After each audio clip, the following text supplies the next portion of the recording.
Good morning, everyone, and welcome to Think Future. My name's Chris Calabucas, and once again, we're coming at you live from deep in the heart of Silicon Valley, California.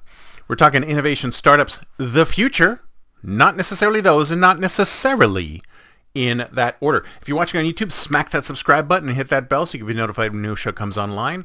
And if you're listening on your favorite podcast service, please subscribe and please drop a note on Apple Podcasts. I'd greatly appreciate it. So, there was a ruling. Now, everybody's talking about ChatGPT. Everybody's talking about AI. Everybody's talking about OpenAI. Everybody's talking about this is the new thing. This is the hype cycle. And I was thinking about this from an IP perspective because you all know I have a lot of patents. I've invented a lot of products. I've got 300 plus patents. I've been an inventor on 300 plus patents. And copyright and patenting and intellectual property are interesting to me. Because if you think about the whole point of intellectual property, it is so that the authors of their work can be properly compensated for their work. So there's no plagiarism, nobody steals it, etc. But now we're running into a really interesting space where AI is able to generate content which can, to the human mind, not necessarily be AI generated. I think I mentioned before that I wrote a book with ChatGPT that's out. I don't have copies with me right now, but it's available for sale right now at 9rulesbook.com, and you can all read it all there. And that one's a nonfiction book about improving the lot of humanity. But I'm also in the middle of writing another book, which I'm doing in conjunction, in assistance, where I'm using ChatGPT as a AI assistant. I'm riffing ideas with them. I talked about it on my last show.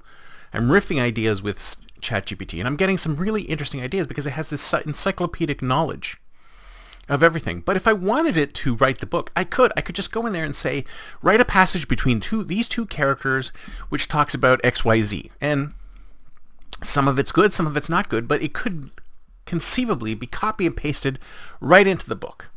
So there's no reason why we can't use ChatGPT to create actual content, actual images, actual books. There's no reason why we can't use it to create that. And a recent ruling has come out in the United States about copyright. Now, if you think about it for a second, who should have a copyright on these works, right? So I go in to ChatGPT and I ask it to write something. Let's say I ask it to write a poem or a song, and it creates that poem or song, and I take that poem or song and I publish it as my poem or song.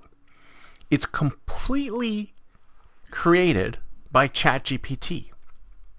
Who do you think should own the copyright on this work?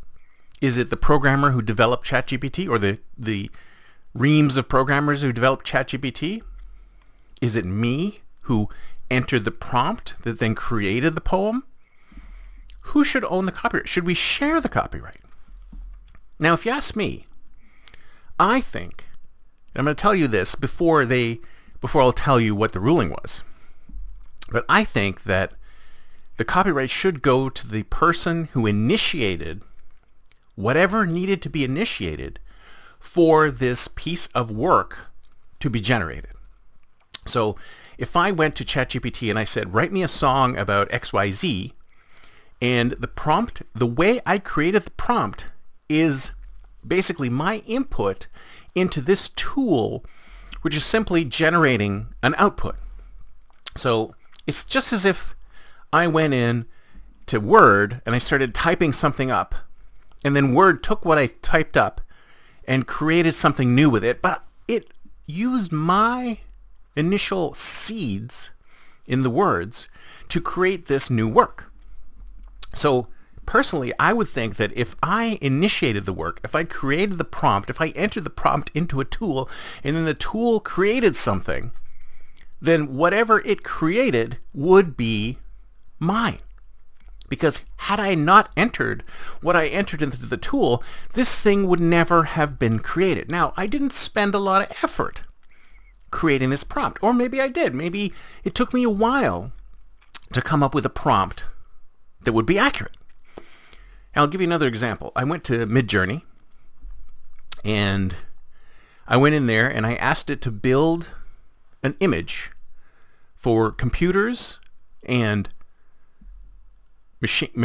people and computers building a new world.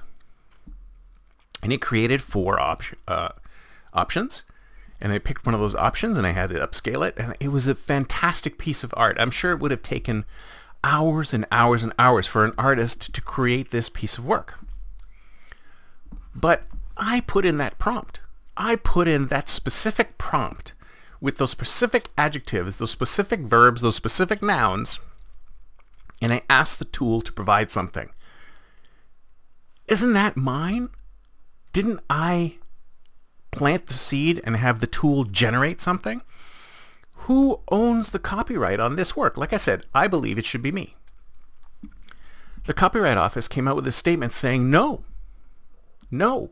it should not be owned by the person who started it. It was a case where somebody created a piece of art. I forget if it was a piece of art or a poem or a text or whatever, and they submitted it for the Copyright Office as their own copyright.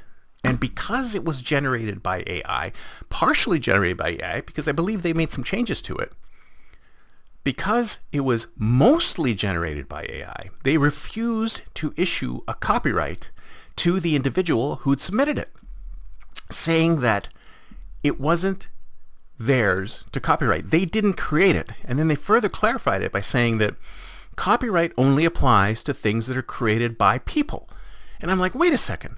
I use tools to create things, right?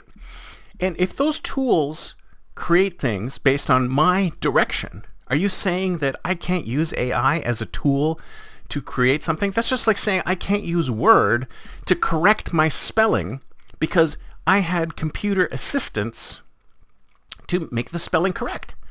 So the ruling was that these things cannot be copyrighted. So it left it a little vague because it's kind of like, well, if they can't be copyrighted, does that mean they go straight into the public domain? That means if I wrote something with AI and even changed it slightly, what's the dividing line?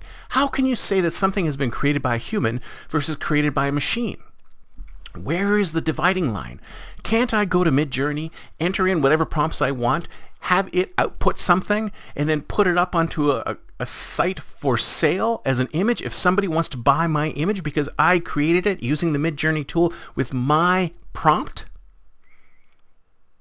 And then if it isn't copyrightable by the person who wrote the prompt, what is it then? Is it public domain? Is it copyrightable by OpenAI or ChatGPT or DALL-E or Midjourney or whatever set of tools created it? Who owns the copyright? Can I just use, I'll give you an example. You go to Midjourney and you use the Discord tool. There's hundreds of images up there that have been generated by Midjourney based on other people's prompts. If those are all public domain, does that mean I'm free to use any of those generated prompts anytime I want? Because the person who originally created the seed to generate this image, they can't copyright it. So interesting things are happening in this space. I think they're looking at it in more detail. But right now, it's kind of a Wild West. So I'd love to hear what your thoughts are. What do you think should happen? Because like I said, personally, if a human has any input into something, even if I went to ChatGPT and I said, write me a poem about XYZ, and I went in and changed a single word, even if I didn't change a single word, my prompt created that poem, even though I used a tool to help me create that poem. My prompt created that poem and I should own that work. Let me know your thoughts in the comments below. That's it for me for today. See you next time, and until then, don't forget to think future.